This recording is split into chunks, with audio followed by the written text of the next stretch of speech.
21 ফেব্রুয়ারি বাঙালির আত্মপরিচয়ের দিন। বাসার জন্য জীবন দেওয়া বিরল এই ইতিহাসকে স্মরণ করে আজকের এই দিনটি পালিত হয়। 1952 সালের 21 ফেব্রুয়ারি তৎকালীন পূর্ব পাকিস্তান থেকে বাসার জন্য আন্দোলন করে জীবন দিয়েছেন, শহীদ হয়েছেন রফিক, সালাম, বরকত সহ বেশ কয়েকজন। আমরা আজকের এই দিনটিকে পালন করতে দেখছি কক্সবাজারে। একেবারে আমরা দেখতে পাচ্ছি কক্সবাজার জেলা প্রশাসক মোহাম্মদ আব্দুল মান্নান এখন ঠিক আজকের এই দিনটিকে শ্রদ্ধা জানাচ্ছেন, অর্থাৎ শহীদদের স্মরণে শ্রদ্ধা জানাচ্ছেন। এবং এখানে আমরা দেখতে পাচ্ছি জেলা প্রশাসক আব্দুল মান্নান আছেন। এরপরে কক্সবাজার 3-এর সংসদ সদস্য রহমান কাজল, কক্সবাজার 3-এর সংসদ সদস্য এবং জেলা প্রশাসক মোহাম্মদ আব্দুল মান্নান, তারা দুজনে একসাথে শ্রদ্ধা নিবেদন করছেন কেন্দ্রীয় শহীদ মিনারে। আমরা সেই দৃশ্য দেখতে পাচ্ছি এবং একে একে এরপরে কক্সবাজারের ঊর্ধ্বতন কর্মকর্তাগণ, সরকারি কর্মকর্তাগণ, রাজনৈতিক দলের নেতৃবৃন্দ সহ সবাই শ্রদ্ধা জানাবেন। আমরা যদি দেখাই যে কক্সবাজার কেন্দ্রীয় শহীদ মিনারের দৃশ্যটি এবং 12টা 1 মিনিট থেকেই মূলত শ্রদ্ধা নিবেদন শুরু হয়েছে। এখানে কক্সবাজারের জেলা প্রশাসক মোহাম্মদ আব্দুল মান্নান আছেন, কক্সবাজার 3-এর সংসদ সদস্য লুৎফর রহমান কাজল আছেন। তারা যৌথভাবে কেন্দ্রীয় শহীদ মিনারে পুষ্পস্তবক অর্পণ করছেন। এখন এরপর পরে মূলত সবাই শ্রদ্ধা নিবেদন করবেন।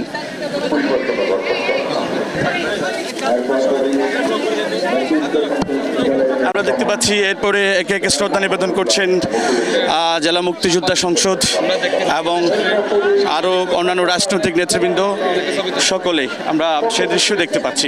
এবং জেলা পুলিশের ঊর্ধ্বতন কর্মকর্তাগণ যারা রয়েছেন তারা আছেন, পুলিশ সুপার সাজেদুর রহমান সহ তার জেলা পুলিশের ঊর্ধ্বতন কর্মকর্তা এবং অতিরিক্ত পুলিশ সুপারগণ, তারা সকলেই শহীদদের স্মরণে শ্রদ্ধা নিবেদন করেছেন। আমরা সেই দৃশ্য দেখতে পাচ্ছি।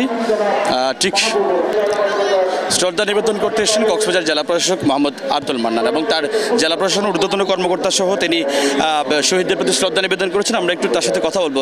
সরকারি নির্দেশনা কেমন আছে এবং আপনারা কীভাবে উদযাপন করছেন আজকের এই দিবসটি? শহীদ দিবস ও আন্তর্জাতিক মাতৃভাষা দিবস উপলক্ষে সরকারি যে নির্দেশনা 21-এর প্রথম প্রহরে ভাষা শহীদদের স্মৃতির উদ্দেশ্যে শ্রদ্ধার্ঘ্য নিবেদন করা আপনারা দেখেছেন। জেলা প্রশাসনের উদ্যোগে আমাদের সাথে মাননীয় সংসদ সদস্য মহোদয় ছিলেন, পুলিশ সুপার মহোদয় সহ বীর মুক্তিযোদ্ধা এবং সকল স্তরের জনসাধারণ, বিভিন্ন সংগঠনের পক্ষ থেকে ভাষা শহীদদের উদ্দেশ্যে শ্রদ্ধা নিবেদন করা হচ্ছে। এরপরে আগামীকালকে সকাল 10:30টায় এই দিবসের তাৎপর্য তুলে ধরে আলোচনা সভা আছে এবং মসজিদ, মন্দির, গির্জায় প্রার্থনা বা এটা আছে। এর পাশাপাশি বিভিন্ন শিক্ষা প্রতিষ্ঠানে এই দিবসটি যথাযথ মর্যাদায় পালনের নির্দেশনা সরকারের আছে, সেটা পালন করা হবে। শিশু একাডেমিতে ছোট বাচ্চাদের জন্য চিত্রাঙ্কন প্রতিযোগিতা এই দিবসের তাৎপর্য তুলে ধরে এটা আমরা জেলা প্রশাসন থেকে উদ্যোগ গ্রহণ করা হয়েছে।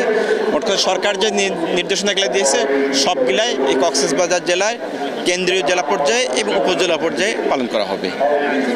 ধন্যবাদ। আমরা কথা বলছিলাম কক্সবাজার জেলা প্রশাসক মোহাম্মদ আব্দুল মান্নানের সাথে। তিনি বলছেন যে সরকারের নির্দেশনা অনুযায়ী কক্সবাজারের সহ সারা দেশে যেভাবে 21 ফেব্রুয়ারির মাতৃভাষা দিবসটি পালন করা হচ্ছে, ঠিক কক্সবাজারেও এখন নির্দেশনা দেওয়া আছে। এবং শ্রদ্ধা নিবেদন করতে এসেছেন কক্সবাজার 3-এর সংসদ সদস্য লুৎফর রহমান কাজল এবং আমরা তার সাথে কথা বলবো। আজকে এখানে শ্রদ্ধা নিবেদন করতে এসেছেন কক্সবাজারে শপথ নেওয়ার পরপরই কেমন অনুভূতি একটু জানাবেন? অসম্ভব ভালো অনুভূতি এবং দেখেন আপনি খুব উৎসাহ উদ্দীপনার মধ্য দিয়ে ভাষা শহীদদের শ্রদ্ধা জানাতে আসছে সর্বস্তরের জনগণ। এটা মনে হলো যে একটা মিলন, সবার একটা মিলন ক্ষেত্র হয়েছে শহীদ মিনার। এটা একটা মানুষের মধ্যে জাতীয়তাবোধ, মুক্তিযুদ্ধের চেতনার জাতীয়তাবোধ, ভাষা আন্দোলনের যে সবগুলো মিলিত হয়ে একটা সুন্দর একটা পরিবেশ বিরাজ করছে শহীদ মিনার। আপনার দল কেমনভাবে উদযাপন করছেন আজকের এই দিনটি? আমরা তো এই যে আমরা সবাই এসেছি, আলোচনা সভা হবে, শহীদদের প্রতি শ্রদ্ধা জানানো হবে।